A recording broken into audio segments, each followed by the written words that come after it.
Muri sei vadiwa vateereri. Nhasi ndauya neimwe nyaya yandakatumirwa naHaidhi yemashura akasangana nawo Mubhawa. Regai ndikuverengerei nyaya isekutumira kwaaita. Sistilda makasimba here? Ndauyawo nenyaya yangu yakaitika Mubhawa matainwira doro nemafriends angu andaive nawo. Sevanhu vanoda mafaro hedu, takabuda as usual tikaenda pane kamwe kabhawa kari muarea medu matajaira kunwira. Takanga tiri vatatu, ini neshamwari dzangu mbiri, friends hidden names. Tichangopinda, I think zvekuma 30 minutes or so, pakasvika imwe mbinga yakanga ichifamba nezibango remota. Murume akanga akazvichenera hake yeye. Kubva kumusoro kusvika kutsoka, akanga akapfeka hembe dzaidhura. Uku muruoko rwekuleft, akanga akapfeka watch yegold yaivaima zvekuti yaitocha maziso. Pachiso chake uchimuona, ndidzo type dzevarume dziya dzekuti it's every woman's dream. Akafamba akananga patakanga tiri. Ini pandakaona akuita seanoswedera pedyo, ndakakurumidza kumutsonya nekona yeziso, ndobva asekerera. Ndakabva ndatanga kunyepedzera kuita semunhu akadhakwa zvakanyanya, ndichiswedera padyo naye kuti nditambe naye. Handina kana kumbomupa chance. Ndakasvikomubata ruoko rwake, ndichirufambisa ndichiridzikisa kuti abate chiuno changu. Ndokubva ndatanga kutamba ndichikotamira so, ndichidzikirira ndiri pamberi pake, iye ari kumashure kwangu. Takatamba zvedu kusvika nziyo yapera. Pakati pakuiswa next song, murume uya akabva ati kwandiri nezwi gobvu-gobvu, which one do you drink? Murume uyu kana uchinzwa matauriro ake, accent yake haisi yemuZimbabwe, inoita sekuti muMozambican. Zvinyoronyoro ndakamupindura kuti brutal fruit will do. Akaenda akandotenga bhodhoro rake reHennessy plus mabrutal fruit angu maviri. Takanwa hedu tichifara tichitamba. Zvemafriends angu aye, ndakanga ndatozvikanganwa. Murume uyu akaramba achingotenga doro ndichinwa, asi manwiro ake aimwa with slow pace. Apa isu vamwe ndipo pataitonwira kuti dzawira mutswanda. Kwakazoti kwasviba, ndipo paakati kwandiri, I am tired, I need to go and rest. Please come with me. Ndakaonekana neshamwari dzangu dziya. Ndobva one of my friends ndichamuti P, not her real name, ati iye anoda kuenda nesu. Takabuda takananga kuhotera, kunova uko ndiko kwaakanga ati abhuka. P paakaona tichisvika pahotel, akabva achinja mind, akati akanga asingachadi kuenderera mberi nesu.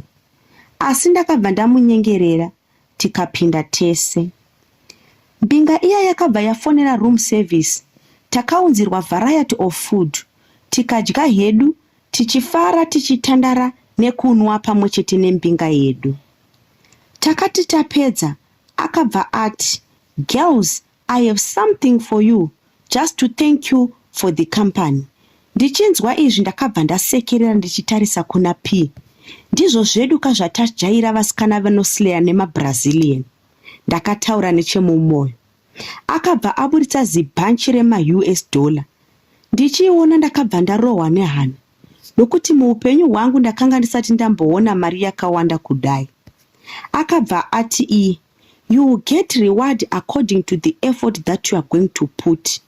Mashoko aya akaite kuti ndishaye kuti kochii chaakutaura zvairevei. Sistilda mbinga iya yakasimuka, ndokukwinya trouzi rake kubva kugumbo achikwidza mudenga kusaidi rekuright. Ndobva ati, all you need to do is to lick this part slowly. Zvandakaona ka, zvaityisa.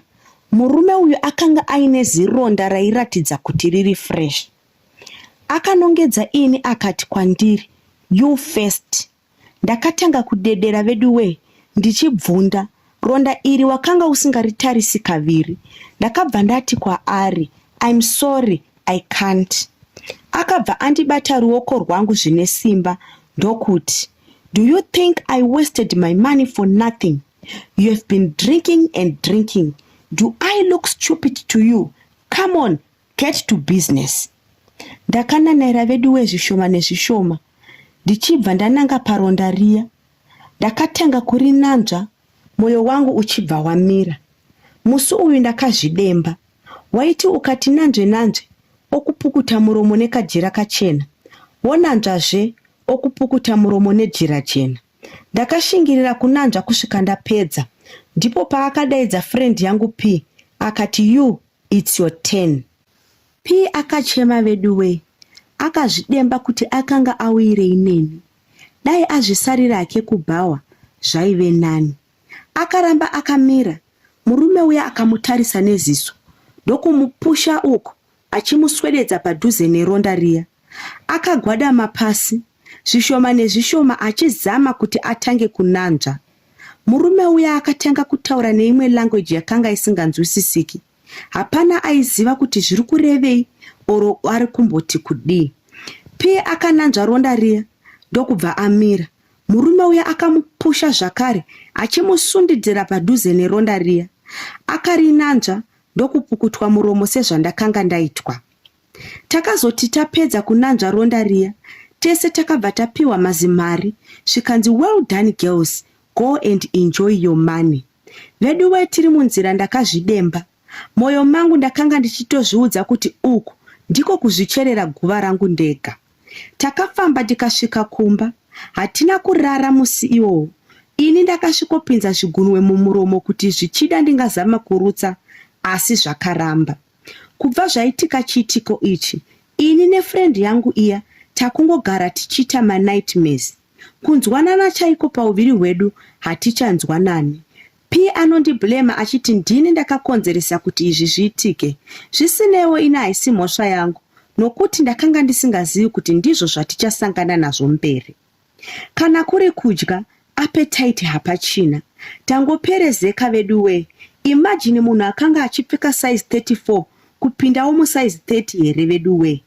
Kuti ndichaziva kuti chii, hapana chandinoziva. Dzimwe nguva handirari hope, ndinenge ndichingori paTV, nokuti kungobatwa chete nehope, ndinorota ndichinanzva ronda riya. My greatest worry kuti ndichazoita sei mangwana, zvichazovei. Ko zvandisina appetite ndichararama nei? Ko ndichasvikeipi ndichita manightmares akadai? Chokwadi uku ndiko kunonzi kuzviparira. Kune friend yangu P kana akateerera, ndinoda kuti I'm very sorry dear. Handina kunge ndamboziva kuti ndizvo zvatichasangana nazvo. Kana iri sembinga iya, ndakazama kudzokera kuchibhawa chiya ndichinoitsvaka. Handina kana musi wandakamuona. Ko ndinogomuwana sei? Ndinogobvunza ani? Zita rake handirizivi. Phone number yake handina. Even neaddress yekwaanogara. Vadikani ndashaya pekutangira. Hama dzangu, ndiyo nyaya yatachinzwa naHaidhi. Haidhi ari kutsanangura zvakaitika mubhawa mavanga vari. Vaendawo kuti vanofara, vamboendawo kuti vanosleya. Angatenzwe mucomment section kuti vachamubatsira zvakadini. Regai tipfuurire mberi tichienda panyaya inotevera. Hanzi veduwe, uyai munzoutsinye wandakaitira friend yangu pamuchato wake. Kukura kwangu ndaive nechildhood friend yangu yataiwirirana zvokuti takanga tiri vezera rimwe, takanga tiri tsika nditsikewo. Even hembe chaidzo taitenga dzakafanana. Kunyangwe nevamwe vaitiona vasingatizivi, vaitofungidzira kuti tiri matwins. Dzimwe nguva ndaigona kuita zvimazuva ndiri kumba kwavo, iye okumbirawo vabereki vake omboitawo zvimazuva ari kumba kwedu. Nguva yakati yafamba, akazosvika patime yaakapinda murelationship. Izvi hazvina kundibata zvakanaka, nokuti pese pataifamba, iye ndiye aingoaproachwa nevakomana. Zvaitondinetsa kuti asi ini ndinosemesa here. Kutaura pafair, when it comes to body and shape, ndakanga ndakamudarika, ndakanga ndakaumbwa zvaimwisa mvura, though iye akanga akazotuka kundidarika hake. Every time paaimiswa, vakomana vose vaitaura naye, izvi zvaindibhohwa, zvokuti ndakafunga kuti pamwe pane zvaakaita. Relationship yake nemukomana wake yakachovha zvokusvika kuma 2 years, zvokuti ndega ndakaona kuti apaka, this is serious. Inini ndakanga ndichingosangana nemabhambi aindipedzera nguva. Vedue hapana chinorwadza sekuziva kuti wasvika panguva yekuroorwa asi anoroora wacho hapana. Abhururu vakasvika pakubvisirwa mari ndokubva vatoita mawedding preps. Zvese zvaitwa, dheti remuchato rakatosetwa. Best friend yangu akazokumbira ini kuti ndinge ndiri maid of honor wake. Kutaura chokwadi Sis Tilda, ndakangobvuma hangu, but moyo wangu waiyuwira negodo kuti dai ndiri ini ndiri kupfekedzwa ringi musi iwowo. Munhu wese aingouya pamba apa yaingova wow, this is good, wadadisa, you led by example girl. Izvi zvakaramba zvichindidya moyo kusvikira ndazobatwa neshungu pamoyo ndikati regai ndimurongere dhende musi webig day rake. Mazuva akafamba, finally big day rake rakazosvika. Ndakaramba ndiine plani yangu mumoyo. Ndakazoti musi wemuchato wake ndakatora poison ndikaisa muchikafu chaaifanira kuti adye. Shamwari yangu yakati yadya chikafu chiya yakatanga kuchema nemudumbu. Akachema veduwe zvaisiririsa kusvika pakugomera. Akasvika pakuzodedzerwa ambulance iyo yakamumhanyisa kuchipatara. Friend yangu yakazorutsa zvakanyanya mberi mushure mekunge abatsirwa nemanesi, ndiko kupona kwaakaita.